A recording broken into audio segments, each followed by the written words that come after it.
Hey guys, welcome back to Digital Decoded. Today we're going to be taking a look at digital image formats and which ones are the best to use when saving your images.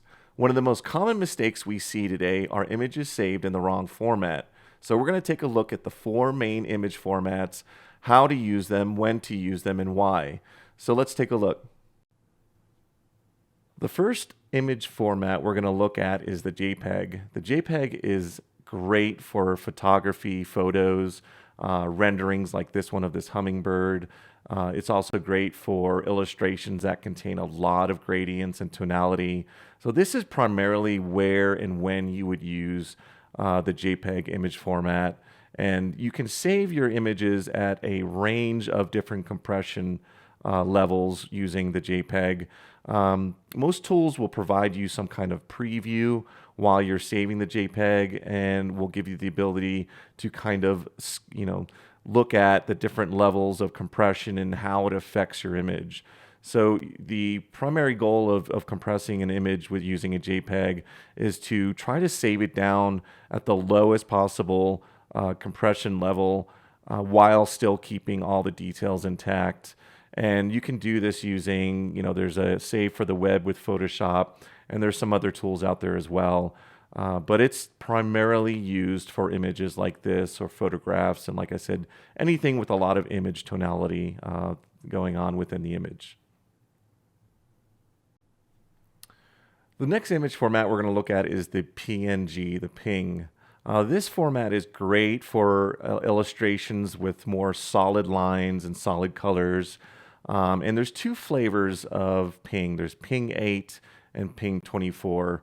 PNG 8 is very similar to the GIF where it supports 256 colors, and PNG 24 actually supports millions of colors and a much better level of transparency. So if you need an image to have a specific area of it transparent, say you have a background gradient set up within your table, or you're just overlaying the image on top of some other kind of element and you need it to be transparent, the PNG is the way to go, especially PNG 24.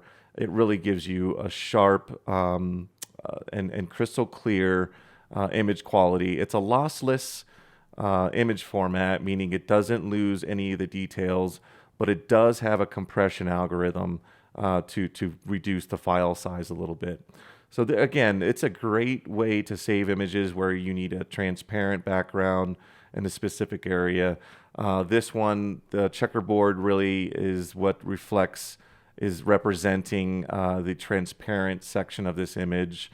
And if you lay this image on top of a gradient background on your web page, you would see the gradient background anywhere you see these checkers right now. So that's really primarily where the PNG is used. Again, for images that are very sharp, solid colors. As you can see, we don't have any gradients within this image. It's all pretty much just solid colors. And if you need a transparent background. Now you can use PNGs to, say you have like a person's silhouette to lay over a section of the page.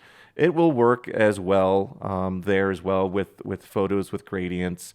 But you're going to see the most file size savings for images similar to this one where it's more solid colors. The next image format we're going to look at is the GIF. The GIF has been around for a long time, and what's really cool about it is that you can actually create short animations with it.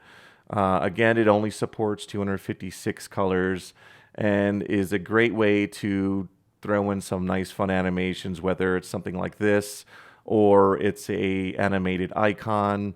But it's primarily used for images that don't have a lot of gradients, don't have a lot of tonality, and are very much more of an illustration style. It is the only image format that supports animation by saving multiple sequences of the image within the same kind of image container. And then there's some options that you can set based on, if you want it to loop or play back so many times. But that's pretty much where a GIF is going to be used.